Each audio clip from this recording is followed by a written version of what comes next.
Well, as you guys know, it's very hard to create secure code. Yes. And so it is for a large language model. If you combine data scientists with software engineers in teams, they don't have to become each other, but they can inspire each other and work together and work in their own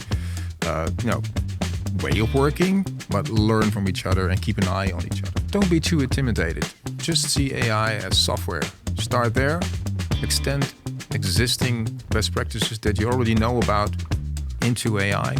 So welcome to the Reinvent Security podcast, the podcast where we look at ways to reinvent information security together with industry leaders. My name is Jeroen Prinsen and I'm a freelance Chief Information Security Officer and public speaker. I have nearly 2 decades of experience in the field of information security. I'm currently the CISO of the Dutch National Cybersecurity Center, and I think it's my mission to change the way we do information security, as I'm a firm believer we generally suck at it. Every year, organizations invest more and more in security and compliance, and every year the number of breaches and costs per breach are increasing. To me, that definitely sounds like a bad investment that calls for a change in how we as professionals do security for the companies that we work for. I'm also a father of 2 amazing girls who are my pride and joy, and I love to lift weights, live the good life with friends, family, and a nice drink. I'm here today with my friend and co-founder of the podcast, Irfan Santu. Thank you, Jeroen. So for those who do not know me, my name is Irfan Santu. And I'll start with a confession. I feel that I'm a veteran within this field. It has been 15 plus years that I've been working. I've been there, seen it, done that, worked as a security consultant, as a leader, as an expert, as a CISO.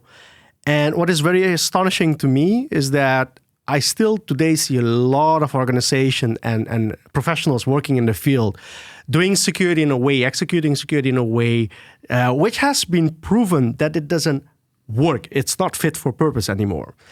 And I want to really grasp the opportunity to have that long overdue conversation, a conversation to really create more awareness of, what is it that we need to do to rethink security? How can we reinvent security? So that's one of the reasons why Jeroen and I, co-founded this podcast. We want to accelerate that discussion. We want to facilitate that conversation by inviting thought leaders, transformation leaders, and even security executives to our podcast, where they will share their experiences and teaching on how they actually reinvented security themselves, and hopefully bring it over to you as well, how you can do it as a listener. So today in the podcast, we are going to talk about AI and security, but more specifically security within AI, together with our guest Rob van der Veer. And I'm fully aware that AI is a massive buzzword at the moment, but I think it's really crucial that we talk about this. I was listening to the Diary of a CEO podcast with Mo Gadat, and he, together with the host is called Stephen Bartlett, we're discussing how we are currently in an Oppenheimer moment with regards to AI. Just like, for the people who don't know who Oppenheimer is, Oppenheimer was a scientist in the 30s, in the 40s, who together with his team created the atomic bomb. And they were in an arms race, basically. And there was no turning back. And I think just like 80 years ago, we are there. We can't really pause, and we can't really stop AI at the moment. The proverbial genie is out of the bottle. We can't put it back.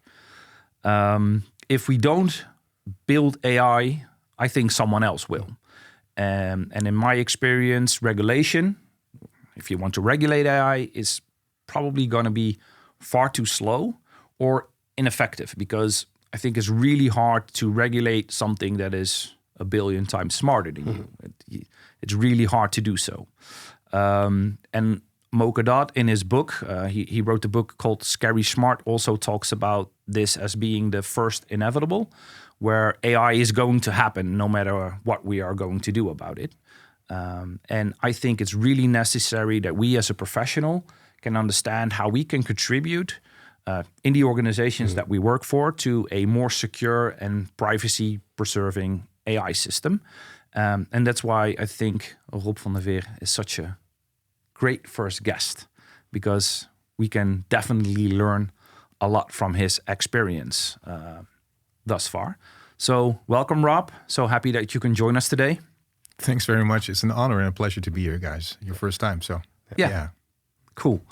So to get started, you are a senior director at the Software Improvement Group. You are a true pioneer in veteran and AI. You're a true veteran in AI and in security. I think you mentioned at a conference that I was attending that you started working with AI 2 decades ago. 3 actually. Sorry, 3 decades ago. Wow. Yeah. You have a strong focus on secure software development, and you are a trusted advisor to many leading standard-setting organizations such as OWASP, the National Cybersecurity Center, ISO, and ENISA.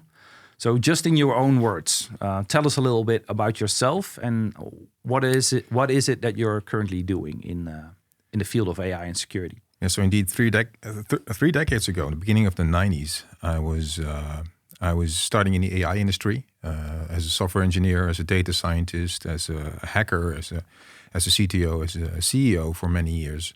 And we did many things with very sensitive data for police applications. So I learned a lot about security, learned a lot about privacy.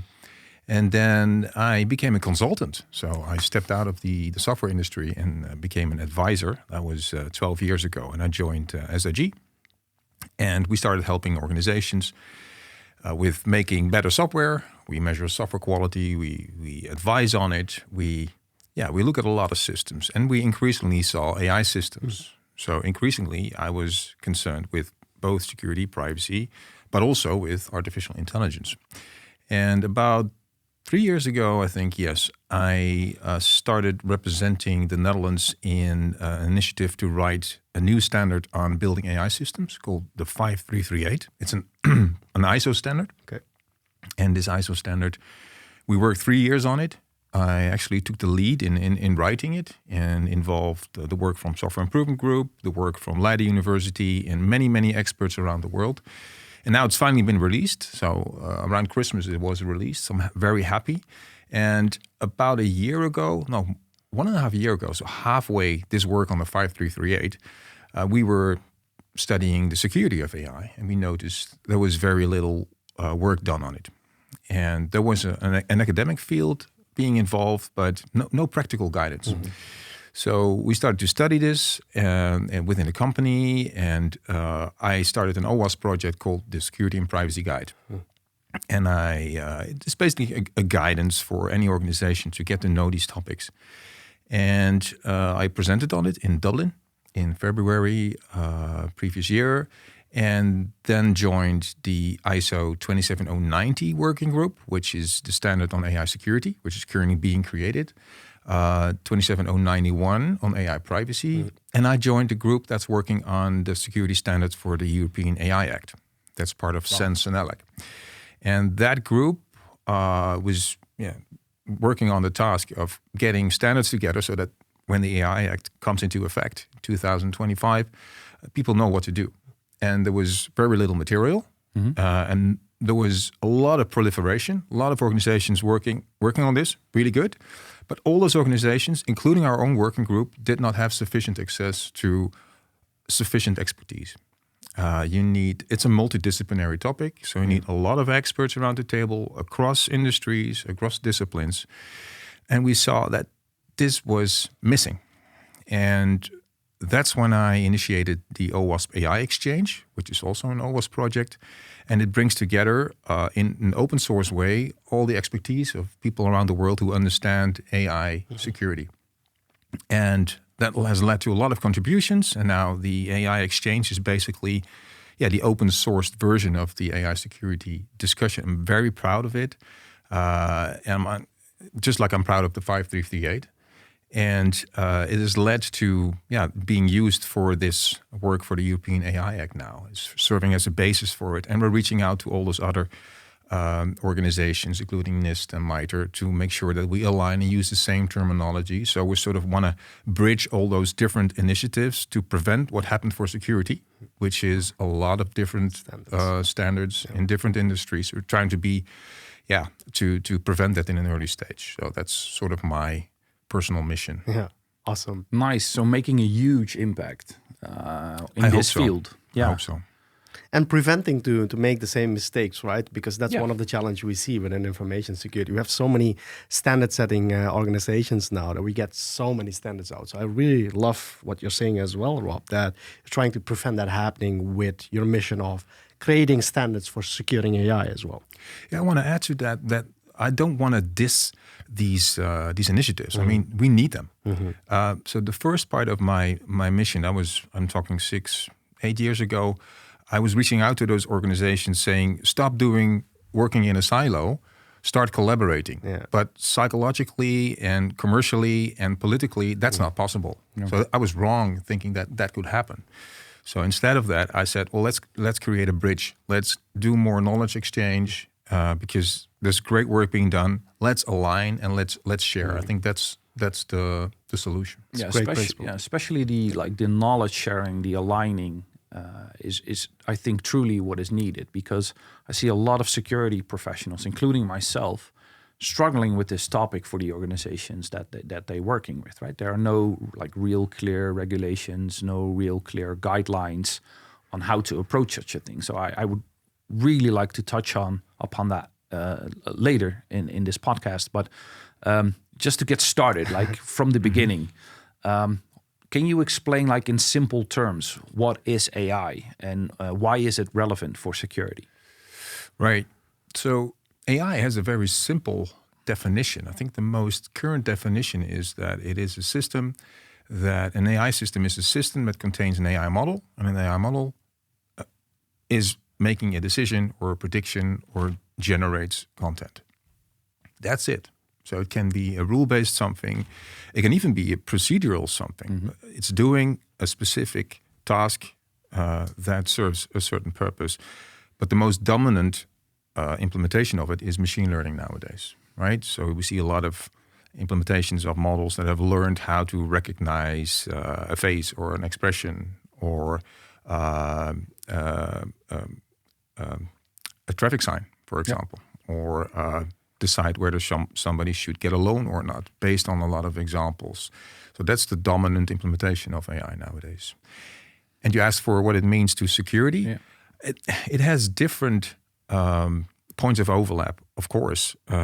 Like you said in the beginning, any technology, including the atomic bomb, can be used for malicious purposes if it's not already a malicious purpose in itself. But the adversary, your enemy, can also use this. And the same goes for AI. Yeah. So AI is being used to do phishing attacks, to change malware on the spot, to make it undetectable. But it's also helping to defend. We've seen for a long while models that detect certain patterns in network traffic and behavior of adversaries to see if there's something suspicious going on. So that's detection. Then there is a generation. So increasingly we are using systems like Copilot, ChatGPT to generate code, and that code has a certain level of security. It's doubtful whether it's super secure, and that's a point of attention currently. And when code is written, whether this was with AI or not, you can use AI to verify that code. You can use it to do code review, to identify vulnerabilities, to explain vulnerabilities. And there's another category where you can use AI to get your questions answered on security. As an engineer, as a tester, as a procurer, if you have certain unclarities, so how do I set up an architecture with defense in depth? And you can ask it to a large language model, ChatGPT, and it will provide you with an answer. So that's another role. Like an advanced knowledge base, sort of say. Yes, an advanced knowledge base that you can simply ask a question. And last but not least, AI systems need to be secured as well. So, and that's a challenging topic. Yes. Yeah, we will dive into that, I think, I bet. a little bit later in the podcast. But in your experience, what are some of the significant benefits of AI within security? Yeah, so if you're an adversary, it's to your benefit that you can do attacks. Yeah. The other way around, it can definitely help detect attacks. It can help to identify vulnerabilities, although recent research shows that it's not very good at static analysis. It can help you work through static analysis findings and answer your security questions. But the static analysis, so looking at source code, identifying vulnerabilities, is not super good at that. So that's sort of a bit of a disappointment. And of course, it can help you to create code, hopefully secure code. Yeah. So a lot of benefits, a lot of help that engineers and testers can get from AI systems in creating more secure systems. Yeah, making, I guess, security a little bit more scalable, because we know that one of the biggest challenges in security is the shortage of personnel. So it's a form of automation that's happening as well to cope with the work that we have to do within security, but we don't have enough people to be able to do that as well. Yes, but it's not automatic, because if you let it write code, that code needs to be reviewed, and reviewing code is more difficult. It requires more skills, which is demonstrated by the fact that large language models are great at creating code, but they are bad at trying to find vulnerabilities in it. And the same goes for people. If you let a large language model create code, who's going to verify whether it's secure? And if you're creating code at a large pace, you're creating technical debt at a large pace. And you need to do something to detect these issues. Is that solely due to the fact that the model is insufficiently trained? So is that the reason why they don't write secure code, or why they can't perform static application security testing? Or is it there isn't a good model for it, or is there a model for it but it hasn't been trained properly? Well, as you guys know, it's very hard to create secure code. Yes. And so it is for a large language model. So that's it. I mean, you could call the model insufficient. You can call people insufficient. But it is just, it's just difficult. And the more material the models will get, the better they will code.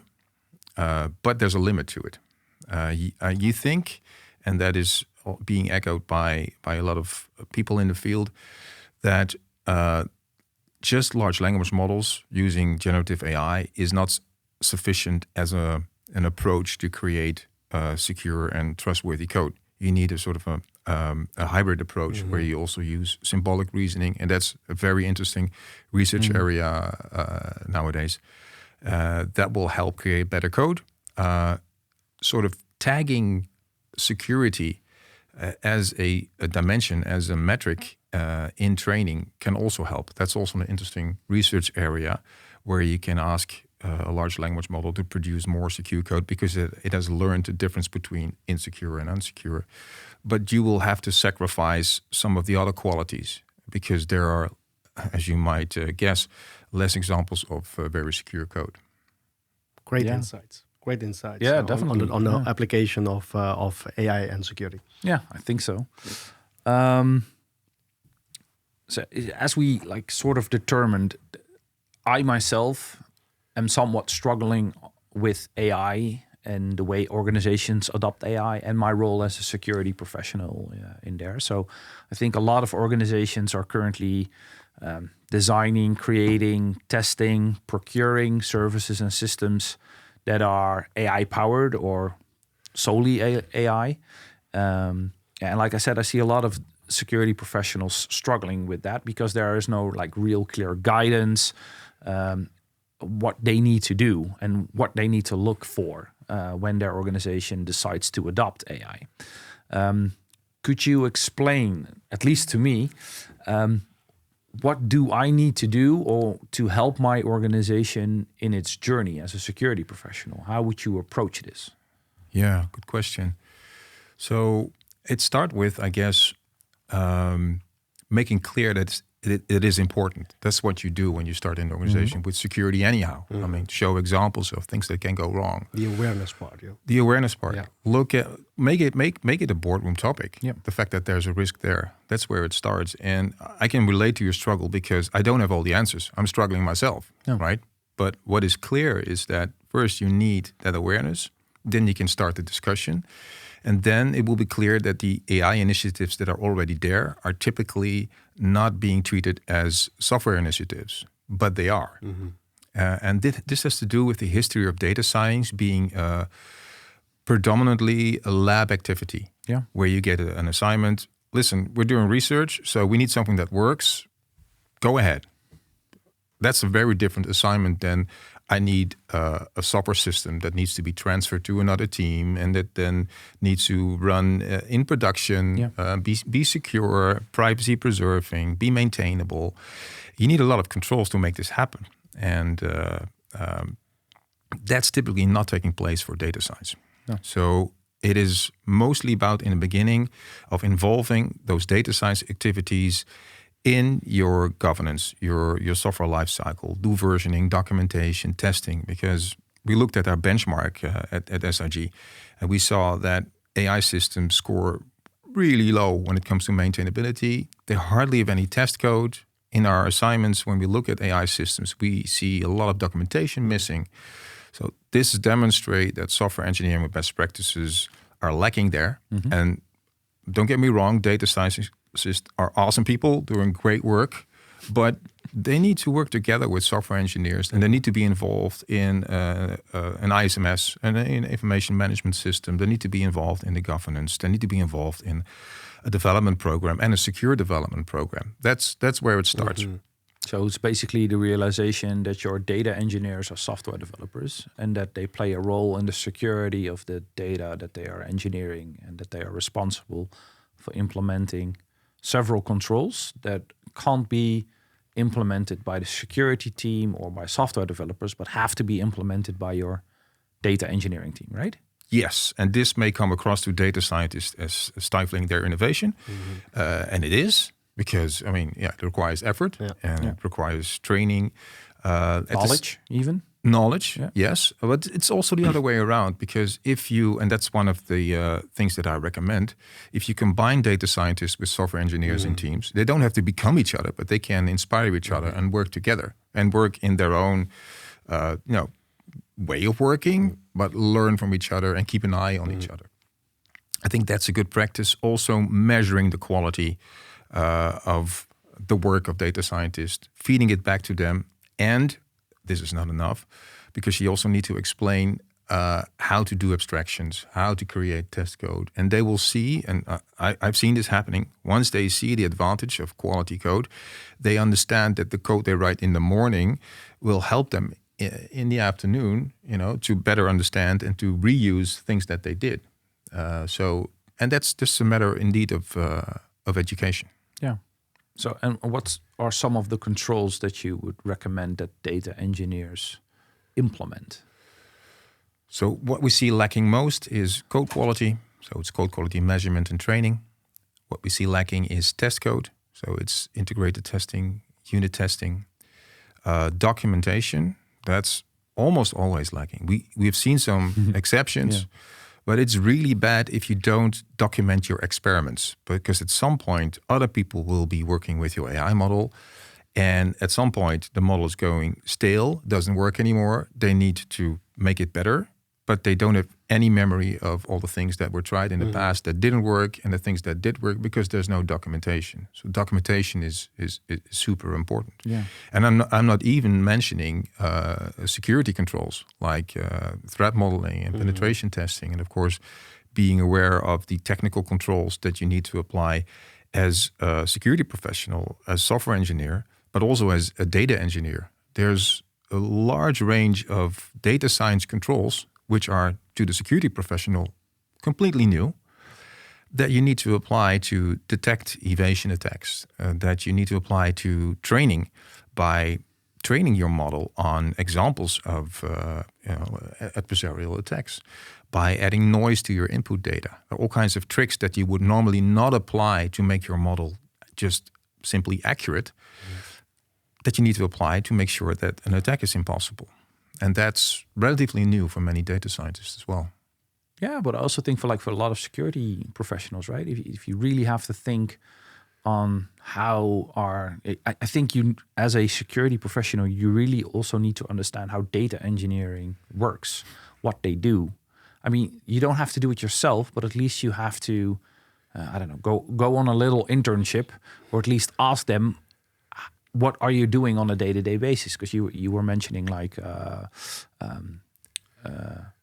adding noise to the data set, or validating the model.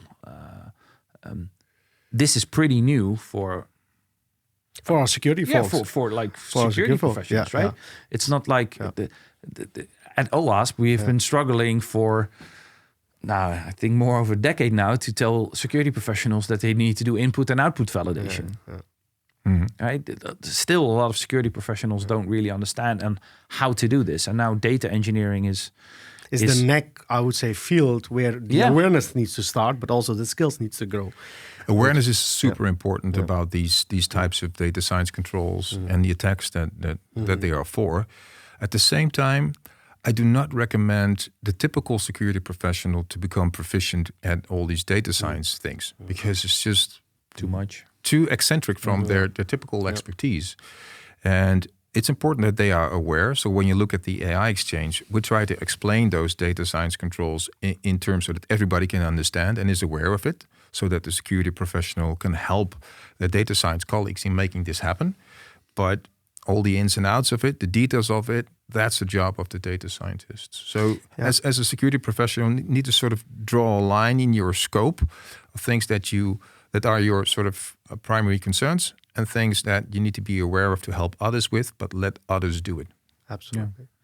And Rob, what would your suggestion be to our data scientists to embrace this? Like, what is the gospel we can give to them so they would embrace this change and really see that they could invest and should invest in upping their game in security? Yeah, to sort of involve them in this, I think you can use a lot of best practices that you guys in your careers have been applying all the time, right? Doing hackathons, showing them what can go wrong. Make sure that they get some of that attacker mindset so that they see the importance of these things. Yeah. And once you ignite this, they will go out and search for the countermeasures. But of course, just like in conventional application security, they need some help in feedback, in giving them time to do these things, in helping them prioritize. But it starts with involving them in through mostly exercises and seeing is believing in the things that can go wrong. Yeah, and I mean there is an incentive as well if things go wrong. Finally, I would say data science and AI is now really getting pace, right? It's getting a lot of recognition in the world. I mean, it's becoming hot. And you don't want that to have been tainted by, okay, but there's significant risk to it. So you better manage that risk, I would say. So I think that's how we sell it to business and IT as well, why you want to secure things by design as you're going, as much as possible. So I think that also applies for AI in that sense, which would be probably a gospel we can sing to them as well. And that gospel... the interesting thing about it, I think, is that you said in the beginning that the world is still lacking when it comes to making systems secure. But I think you've also, just as I have witnessed an increase in how organizations are trying to do their best. Right? There's much more attention. I mean, the difference between talking about security now and 10 years ago, it's vast. 10 years ago, I needed to explain to people why you should do more than just pen tests. I mean, we're past that. So things, in that sense, luckily, things are better, yes. But unfortunately, for the data science world, we have to go back. We have to go back a little bit. Yeah. So, but we can learn from the lessons that we've completely agree. Such a valuable point. Yeah. So, trying to make a bridge towards something that I'm particularly interested about. How do you think that AI is impacting the professionals, the security professionals in the field? How does their work change? They need to take along, as discussed, their friends of the data science department. Yeah. That's a change. A lot of their work remains the same because it's application security, it's network security. These are software systems. Some of the controls are different, like, for example, monitoring. You're applying monitoring for all kinds of security reasons. But for an AI model, you need to add to that by trying to detect numerous attempts with very similar input patterns, because they are an indication that a certain attack is taking place. So information security professionals need to be educated about the variations of standard application security controls. And there are a couple of new ones. like the way you can obfuscate a model when it's implemented in a device, for example. There are special technologies for that that are new. There are new ways to protect against new attacks like prompt injection, like input segregations. And of course, apart from being aware of that attack can take place, you need to understand what types of countermeasures there are. And I think that at the level of impact, things can become, with AI, more serious. And that's important for the security professional, because then you have to think about, okay, so how can we reduce this impact? Do we need to put guardrails into place? Do we need to think about human oversight? This whole mitigation approach of the impacts of an AI model being attacked requires more understanding of what you can do at where the AI model has an impact on the real world, involving human oversight, automatic guardrails, see the model, and I think that's a paradigm shift. See the model as an attacker, because it cannot be compromised. It is in the middle of your system. It has privileges. It can use a plugin to send emails to who knows. So you want to look carefully at what this potentially malicious sort of man in the middle, maybe even, can do wrong, and give it the privileges that it deserves, and give it the guardrails that it needs in order to mitigate these things. So the shift to controlling the impact of an AI model going wrong is, I think, an important addition to security professionals.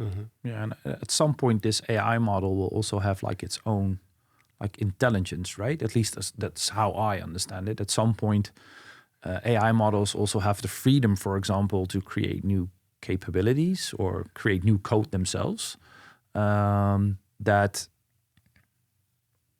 contribute to the objective that the AI model have.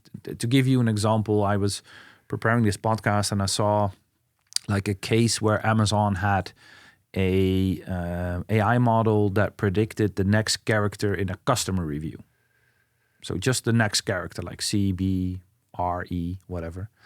And at some point, this model created the capability to assess, like really good assess the customer's, not the engagement, but the emotion that it would have, because that would contribute to how it was able to predict the next character in the customer review. So it created its capability of its own, right? So, and I think as a security professional, that also triggers me, or that bothers me, that you have an objective for an AI model, but how that objective is reached within an AI model is up to the intelligence, the model itself. Looking at that, I think it's really hard to also put controls around that, right? It's really hard to validate that what you thought the model did last week, if it's still doing. Is there anything in this field that is being done?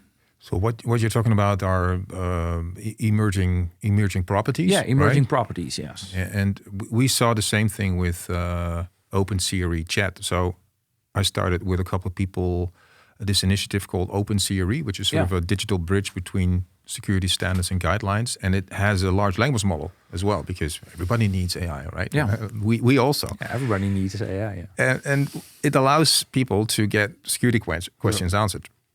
And we build it and we put it out. And we got the first response we got was from Japan. And they said, wonderful, now we can ask questions in Japanese and get answers about our security questions from English standards with working code with Japanese comments. And I was like, I didn't think of that. But yes, it can do this. Yeah. And this is a positive example. Yeah. But a model can also become erratic because you gave it the wrong instructions, or there's a mistake, or it has been manipulated in the data or in the storage of the model. So I think it's too early to say that we should apply sort of a zero trust approach to models, but that mindset is important, regarded as potentially super dangerous. Yeah. Good evaluation sets, good sort of integration tests on the behavior of the model are helpful. But I think that the most can be gained by putting a limit to what it can do. What it can do. So maybe send one email, but if it's going to send Threshold. 10 emails, then ask a person whether this is a good idea or not. So guardrails, human oversight, automatic oversight, reducing the privileges. So not giving it, for example, access to the internet, including using forms. Because there's a difference between using the internet to read or using the internet to do whatever you want, create profiles. I mean, I mean, if you let your imagination loose, things can go really wrong. So trying to limit its options to act. Yeah, if you let your imagination go, there's a lot that we should be the concerned end of the about. world is nearby, right? We can make movies about it. Yes, it's probably gonna happen as well. Brilliant. There will be movies about it, or there are already movies about rogue AIs. But, so our industry is also like very heavy regulated, but we also have like frameworks and standards. How, like from a leadership perspective, can you recommend like any strategies for organizations to effectively integrate AI controls in existing frameworks, like an ISO 27001 or 2 ISMS? Or is there any way we can easily integrate that, or is this just an adoption of some of the new guidances that are so Jeroen actually said he's already like thinking about it and struggling within his organization. But tomorrow I want to start working with securing AI with my organization. What is it that you would advise me, Rob? Yeah, so the 27,000 series can be extended to AI because you're talking about threats, risks, assets, attack surfaces, and you have those things in AI. A couple of things are new, of course, and we're working on standardization to describe those things. So you sort of need the existing standards with an addendum. And the 5338 is an example of such an addendum because it's based on the existing software lifecycle standard about which there's consensus around the world. And one representation of it is the 12007 ISO standard describing the software lifecycle. And the 5338 basically is a checklist that you can use to apply that standard approach, but a couple of things that you need to know. Attention points. So attention points are the key in making existing frameworks work for AI. And you don't need a whole lot. These attention points are clear. They provide you insight, like, for example, data that AI engineers use is production data. And that's new for software engineering. I mean, if you're doing software engineering right, you're not using production data. Nope. Yeah. You're using, generated synthetic or whatever, or well anonymized data, if that is at all possible. Who's going to tell the auditors this? Exactly. But the thing is that you need production data to build a model because the model needs to be based on the real world. And that has enormous impact in how you protect the engineering environment. So that's an attention point that is easily written down in 2 sentences and can be super powerful for somebody doing an ISMS to protect that part. So attention points are the key.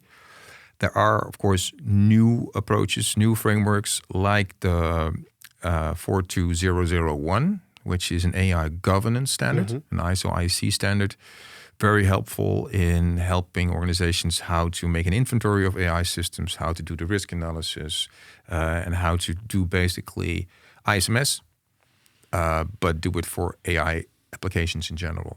So what we are saying is that a lot of these standards are already out there, and the advice is start using it as organizations. Like, don't reinvent the wheel. Start getting them from these practices. Yes, and you mentioned 27,000 series, which are of course process standards that mention technical controls. But when you go a level deeper and you want to understand how to make a secure system, there.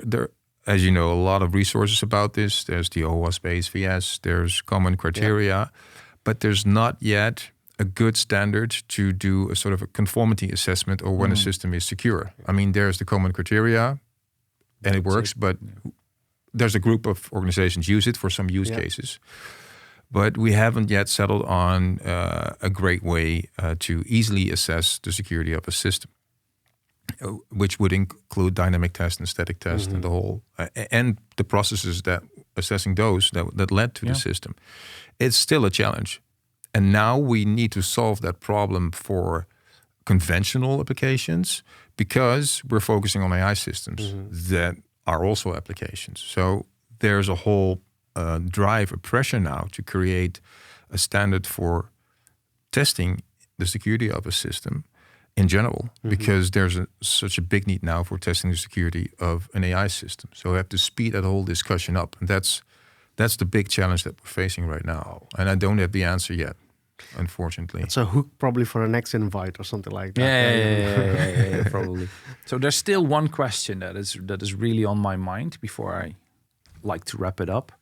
Are there currently any developments in AI and cybersecurity that you find particularly exciting, promising, or threatening?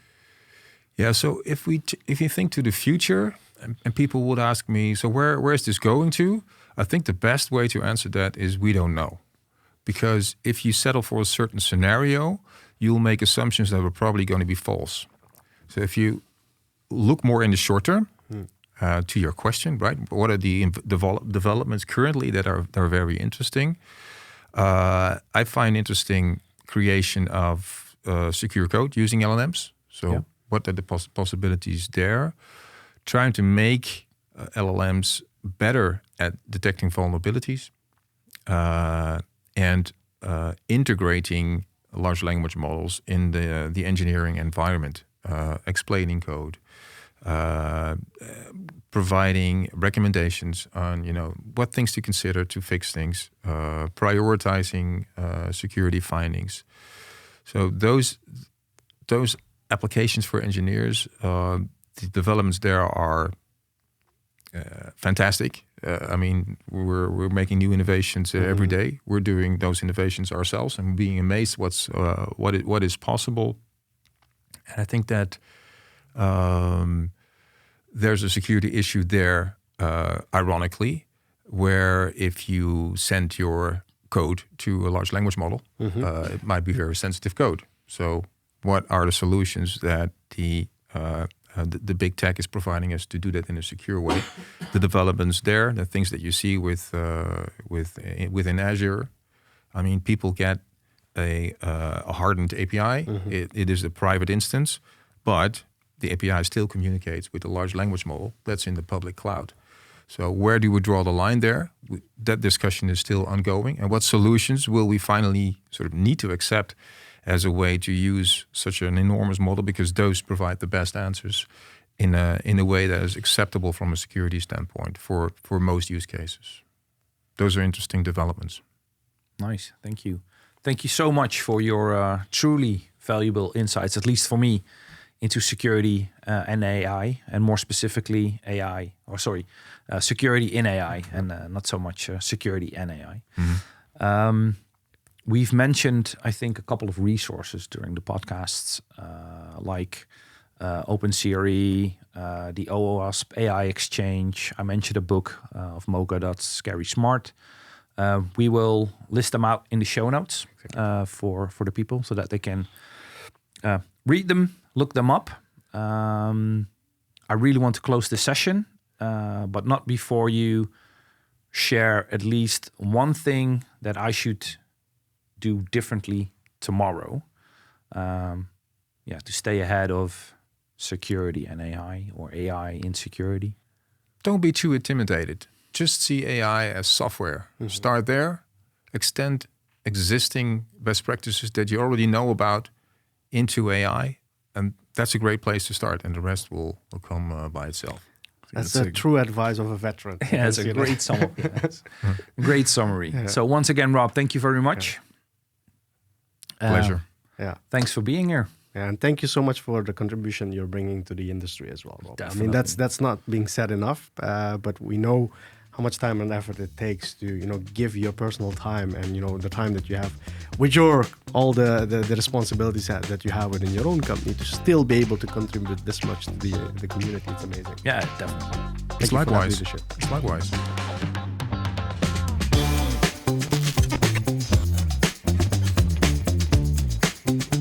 Jeez, wow. So, that was enlightening. So, Irfan, what did you think about our conversation with Rob today? Yeah, that's definitely. It was a great guest to have for our first podcast, Jeroen. And I must say, it's clear that Rob is really a leader in this area, right? Yeah. He triggered my mind to think about some of the controls, the process improvements that I would not consider. Yeah.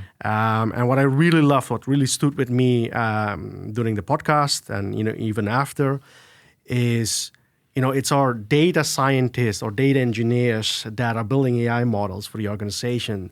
They are the new, I would say, area of focus for security professionals, right? To help them become more aware, to help them get those skill set of how can they actually be effectively protecting the AI model and build security within that. And what I love what Rob also said, don't be intimidated about it, right? Try to really see it as any other software system you're building and just go for it. So for me, I think that those are my key takeaways, Jeroen. And I think there's a lot that's going to be happening more and more in this area anyhow. So I'm going to give it back to you. I'm very curious what your takeaways were in the session. At least that in the upcoming month, I have a lot of reading to do and a lot of Googling to do because Rob did mention some very valuable resources, I think, that can help us as a security professional in helping the organizations that we work for creating secure and privacy-preserving AI systems. My key takeaway is indeed that it is a software engineering process, that we have a role to play, but that we are not responsible. We are there to help them out, the data engineers or the organization. That there are some new controls that we need to look into that are tailored towards AI. But also that AI is going to help us, the blue team, defending the organizations that we're working for, and that we should invest heavily in that because also the attackers are creating their own AI systems. And at some point, I believe it will become who has the better AI model and who's better. And defend. And we do not have a great track record at that because normally the attackers are faster and better than us. Yeah, better than us. That's true. So let's hope that AI can assist us in that and also help us with the scale gap and the people gap that we currently have because it's really hard to find good people with the right skill set. And I think that artificial intelligence has a role to play in that. I think those are my key takeaways. I will definitely look at the resources that we also mention in the show notes and follow up on that. Really fun doing. And one thing that I want to add, Jeroen, and it just came after you made your comments. This podcast is called Reinventing Security, and I felt that in the story that and the knowledge that Rob shared. It's also about don't reinvent the wheel. There's already a lot of material out there. Yes, we need to enhance it specifically for information security for AI. But he was mentioning, and I think you made that link as well, there are quite already some frameworks out there that we can start using. So organization, that would be the tip probably that I would give as my takeaway from the session is don't reinvent the wheel. Try to leverage what there exists over there and use it for your organization. Yeah, definitely. But it is because of people like Rob that we can use those standards, right? Absolutely. I mean, if you look at it, I don't think that you have to reinvent security with regards to AI. But luckily, there are people like Rob who brilliant people that have thought about it, are inventing or creating guidance and models that we can use so that we don't have to reinvent the wheel, right? So, I with regards to reinvent security and the theme of this podcast, I would definitely say don't try to take older security models, security frameworks, and apply that to AI. Take a specific AI framework and incorporate that or integrate that in Your the processes. existing older frameworks that we currently have, and in that way reinvent security. Because I definitely, I don't think that the traditional way of how we are doing security. You still have other systems to protect, right? Yeah, definitely. Exactly. Yeah, so you yeah. use the existing frameworks that are there, Yeah. and then you plug in something very specific to AI for your AI, I would say, applications domains. Yeah, definitely. Yeah. So exciting episode, I would say. I really had a lot of fun doing this with Rob and with you as well, Jeroen, of course. I mean, for people that have liked the episode, your different ways where you can find and follow us. We'll have our own LinkedIn page or web page as well, but also on YouTube and all your favorite podcasting channels that you can think of. We will be there. So please follow us and stay tuned for the next one. Definitely. And if you have any questions, you can leave a comment on our YouTube page or on LinkedIn. If you have like a guest that you would like to put on the podcast that we need to reach out to, this is your moment. This is your moment. Yeah. Let us know. And that being said, see you next time. Yeah, see you next time.